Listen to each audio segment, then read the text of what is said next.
यो कथा हो समयको, त्यस्तो निरपेक्ष अदालतको जहाँ हरेक मनुष्यले उसको जीवनकालमा गरेको शुभ अशुभ कार्यको जाँच गरिन्छ, जहाँ निर्दोषको मुखौटो ओढ्दैमा पापको छुट हुँदैन, जहाँ व्यवस्थाको आडमा कुकृत्य वा असावधानीलाई मुनाफा दिँदैन। यही न्यायको दिव्य अदालत हो यमलोक।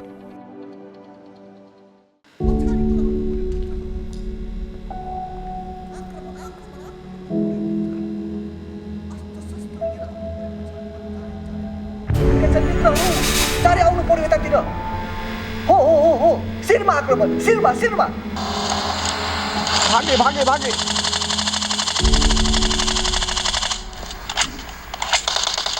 प्रभु भन हे प्राण प्यारी, यो सेवकलाई के आदेश छ? हे प्राणनाथ, हजुरको आगमन नहुँदा यो घर कति शून्य भएको छ। हजुरलाई अलिकति पनि ज्ञात छ? हुन त अप्सराहरूबाट हजुरलाई फुर्सद मिले पो त। त्यसो नभन न मेरी अर्धाङ्गिनी, हिजो आज यहाँ कामको बोझ अत्यधिक बढेको छ। हो, कस्तो काम हो त थाहै छ नि। एकपटक घर आएर दर्शन दिन पनि नमिल्ने। भूलोकबाट अन्य प्राणीहरूभन्दा मनुष्यहरू यहाँ बढी आउन थालेका छन्। यमदूतहरू पनि आजित भइसके। यो सबै काम सकेर म छिटै प्रस्थान होला। चिन्ता नगर न प्रिय। म हजुरको प्रतीक्षामा हुनेछु प्राणनाथ।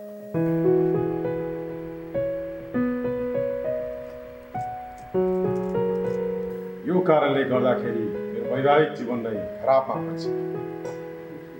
साथी म आइसकेँ। चित्रा प्रभु, मनुष्यले आज यो के बनाए, एक हातभित्र सब संसार हटा। जति विलास यो यन्त्रमा छ, त्यति आनन्द कुन मन्त्रमा छ।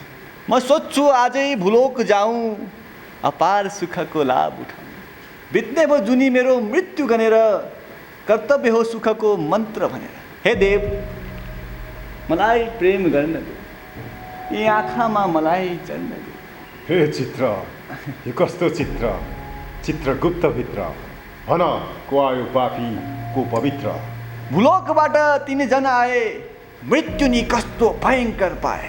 कविराज, छाड्यो त्यो कविता, बरु त्यो तीनजनालाई यहाँ शीघ्र उपस्थित गराओ। प्रभु, ती तीनजनालाई यहाँ लिएर आऊ।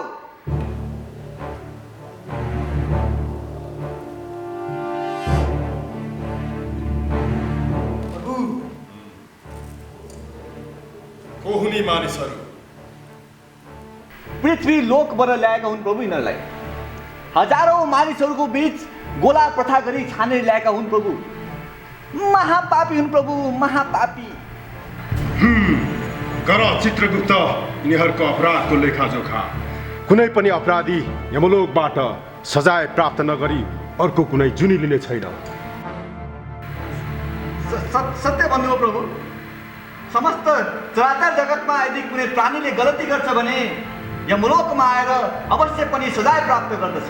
यो नीति हो, नियति हो। झन् यिनीहरू त प्रभु ठुला अपराधी हुन्। यी तीन मध्ये प्रभु यो खैरो वस्त्र लगाउनेले आवश्यक निर्देशन र आग्रह नसुने जस्तै गर्यो प्रभु।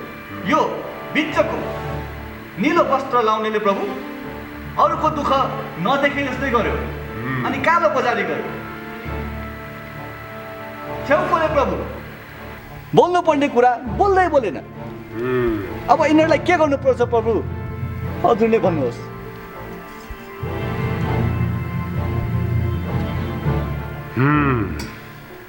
नारायण नारायण। प्रणाम यमराज। प्रणाम देवर्षि। प्रणाम देवर्षि। प्रणाम। प्रभु, नारद बाठा छन्। यसरी यहाँ आउनुमा पक्कै कुनै न कुनै कारण लुकेको हुनुपर्छ। अनि देवर्षि, यसरी अचानक यमलोकमा भन्नुहोस्, हजुरको म के सेवा गरौँ? यसो पृथ्वी घुम्न जाँदै थिएँ प्रभु। एकपटक यमलोकको पनि दर्शन गर्ने रहर भयो। अनि पृथ्वीको हालखबर के छ त धर्मराज? यमलोकमा जनसङ्ख्या अत्यधिक बढिरहेछ महोदय। भूलोकबाट पहिला पहिला मनुष्य बाहेक पशु पन्छीहरू ज्यादातर आउने गर्थे। अहिले मनुष्यहरूको आउने सङ्ख्या दुब्बर भएको छ। हो प्रभु, हिजो मात्र 30,000 जना यमलोकमा आएका छन्। यसरी अचानक ज्यादातर मानिसको मृत्यु हुनुको कारण के हुन सक्छ चित्रगुप्त? एक सूक्ष्म जीव पृथ्वीमा उदायो, क्षणभरमै सारा संसार समायो। छ त्राही त्राही अनि भोक प्यास, नरह्यो घाँस जीवनको आस। आफ्नो खाल्डोमा आफै परेछन्, पृथ्वी नष्ट गर्दा आफै मरेछन्। बाँच्नेहरू नि मरेतुल्य भाछन्, सँगै बसे नि एक्लिएका छन्। केवल एक जीवको यस्तो आतंक? के मनुष्य जाति यति कमजोर र दुर्बल भइसकेका छन् चित्रगुप्त? हजुर महर्षि, आँखाले नदेख्ने सूक्ष्म जीवहरूसँग मनुष्य जाति हारिरहेका छन्। सूक्ष्म तर कति शक्तिशाली। कोरोना भन्दा रहेछन् प्रभु यसलाई। विज्ञहरू त यसलाई कोभिड-19 पनि भन्दा रहेछन्। यसैका परिणामले यति विघ्न मनुष्यहरूको मृत्यु भइरहेको छ प्रभु। प्रत्येक दिन हजारौँ मनुष्यहरू प्राण त्याग गरेर यमलोकमा आइरहेका छन्। यस रोगको कहरले समस्त सृष्टि नै ग्रस्त भएको छ प्रभु। हेर्नुहोस् त नारद मुनि, कसरी मानवहरू आफ्नै निवासमा कैद भएर बसेका छन्।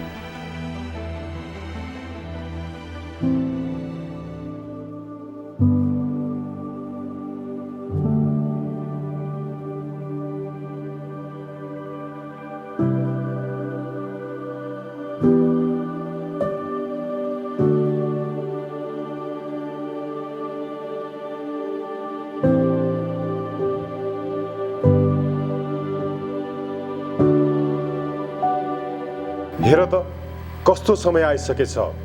एउटा मानिस अर्को मानिससँग डराइरहेछ, अनि यो सब डरको कारण एउटा सूक्ष्म जीव। अनि चित्रगुप्त, यी केही मानिस चाहिँ किन बाहिर बाहिर बसेका? के यिनीहरूलाई कोरोना नामक सूक्ष्म जीवले केही गर्न सक्दैन? नीलो सेतो र हरियो वस्त्र लगाउने बाहिर निस्केर कोरोना भगाउने, ती आफ्नै प्राण दाउमा राखेर अमृत बाँडी हिँड्छन् विष चाखेर। कोही खान पाई हिँडिरहेछन्, कोही खान नपाई भिडिरहेछन्, कोही भोक भोकै मरिरहेछन्, मृत्यु सङ्ख्या बढिरहेछ। आफू जलेर घाम झै, आँसु पुछेर राम झै, ती आफ्नै प्राण दाउमा राखेर अमृत बाँडी हिँड्छन् विष चाखेर। नारायण नारायण प्रभु, यो त सृष्टिको स्थायित्वमा उठेको गम्भीर प्रश्न हो। यमलोकको यो अवस्थाबारे यथाशीघ्र ब्रह्मदेवलाई जानकारी गराउनु पर्दछ। देख्नुभयो प्रभु, नारद मुनिको जासुसी। ब्रह्मदेवलाई यो कुरा थाहा भयो भने प्रभु भयङ्कर ठुलो आपत आइपर्छ, भयङ्कर ठुलो। सत्य वचन चित्रा। लौ न, कसरी हुन्छ यो मृत्युको चाप नियन्त्रण गर्नु पर्यो। यसरी त एकातिर सम्पूर्ण ब्रह्माण्ड नै शून्यमा विलिन हुँदै जान्छ र अर्कोतिर यमलोकमा अत्यधिक चाप बढ्दै जान्छ।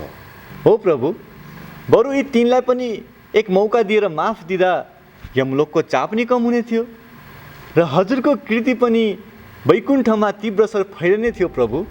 चित्रा, माफी भुलको गरिन्छ।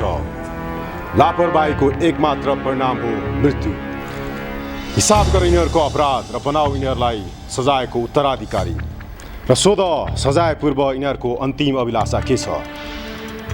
हजुर महाराज।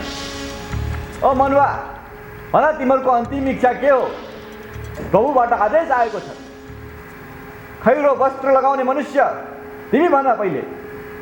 प्रभु, मलाई राज्यले बारम्बार आफ्नै घरभित्र बस्न आग्रह गरे तापनि मैले सुने पनि नसुने जस्तो गरेर बाहिर निस्केर हिड्डुल गरिरहे प्रभु।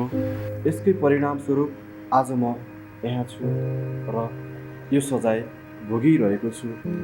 मेरो अन्तिम चाहना यति मात्र हो, हरेक मानिसले हरेक मानिसलाई धैर्यतापूर्वक सुनेर सही गलत राम्रो नराम्रो बुझेर मात्र काम गर्ने वरदान दिनुहोस् प्रभु।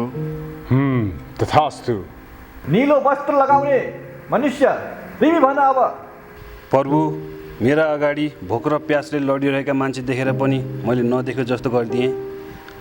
झन् उनीहरूलाई मैले थप शोषण गर्न म पछाडि हटिनँ। यस्तो वरदान दिनुहोस् कि अब उपरान्त आपत र विपदको बेलामा मान्छेहरू एकजुट भएर लडुन्। कसैले कसैको बारेमा अपशब्द नबोली प्रेम र सद्भावको साथ जीवनयापन गरौँ प्रभु। तथास्तु।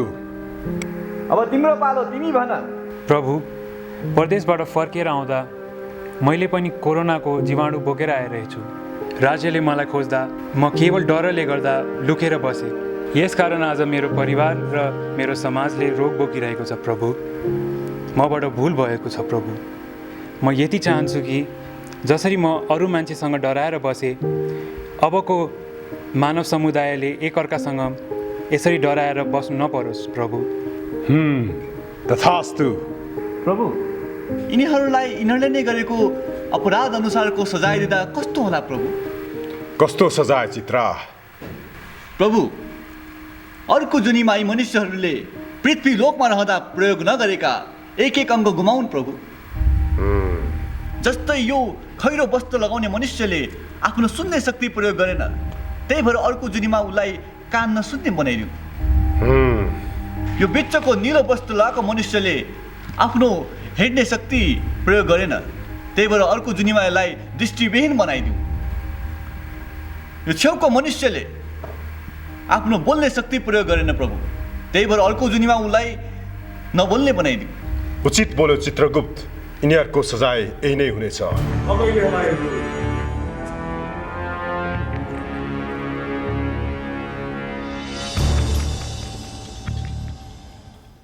प्रभु, आजकल मलाई पनि यो कोरोनाको भयले दिनरात विचलित बनाइरहन्छ। अस्ति यहाँ आउनुभएको डाक्टर साहबसँग पनि मैले यसैको बारेमा सोधेको थिएँ।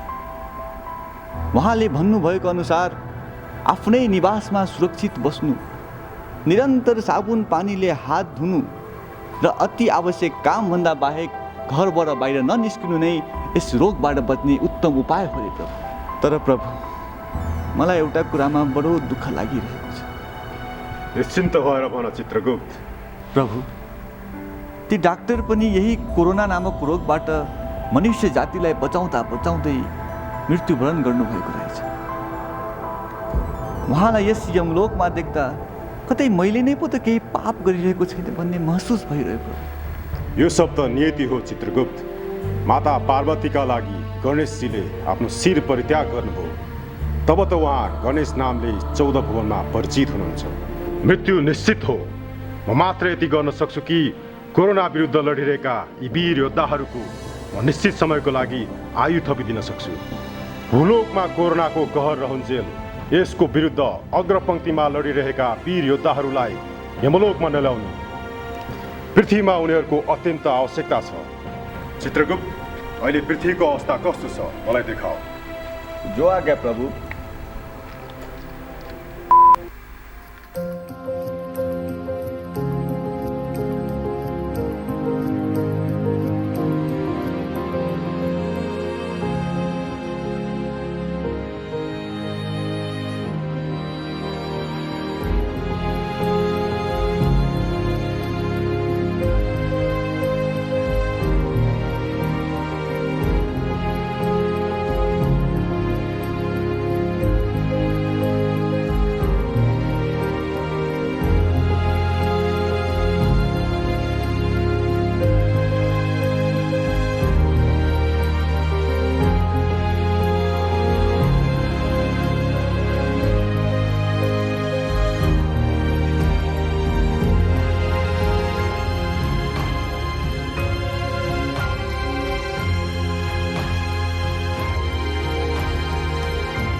मृत्युको देवता भए पनि मलाई यी हरिया नीला सेता लुगा लगाउने मानिसहरूको त्याग र समर्पणले निकै भावुक बनाएको छ। भगवान विष्णुले पृथ्वीलाई सङ्कटबाट बचाउन विभिन्न अवतारहरू लिनुहुन्थ्यो। आज लाग्छ यी मानिसहरू भगवान विष्णुकै कुनै अवतार हो। मानवताभन्दा माथि उठेर उनीहरूले जुन कृत्य गरिरहेका छन् त्यो निकै सराहनीय छ। मेरो आशीर्वाद उनीहरूसँग सदैव रहिरहनेछ। सत्य वचन प्रभु, सत्य वचन। महाराजको जय हो, महाराजको जय हो, महाराजको जय हो। एउटा उर्दी तयार गर चित्रगुप्त। मर्जी होस् प्रभु। आफूलाई शासन गर्ने राज्यको आग्रह नमान्नु अपराध हो। बहाना बनाएर नसुने जस्तै गरेर आफू र अरूको जीवन जोखिममा राख्नु पनि अपराध हो। एकताका साथ लड्नुपर्ने यो समयमा सुरु भएर कोरोना फैलाउन सहयोग गर्न खोज्ने सबै मनुष्यहरू अपराधी हुन्। जारी गरिदेऊ अब यो उर्दी। अब उपरान्त लापरवाही गर्दै जथाभावी हिँड्ने, राज्यको आग्रह नमान्ने, नदेखे जस्तै गर्ने सारा मनुष्यको मृत्यु निश्चित छ। निश्चित यो पनि छ कि उनीहरूको यमलोकमा एक एक कृत्यको बरोबर हिसाब राखिनेछ। यो कुरा सारा ब्रह्माण्ड र चराचर जगतमा शीघ्र फैलाओ। यो मृत्यु देवताको अन्तिम निर्णय हो।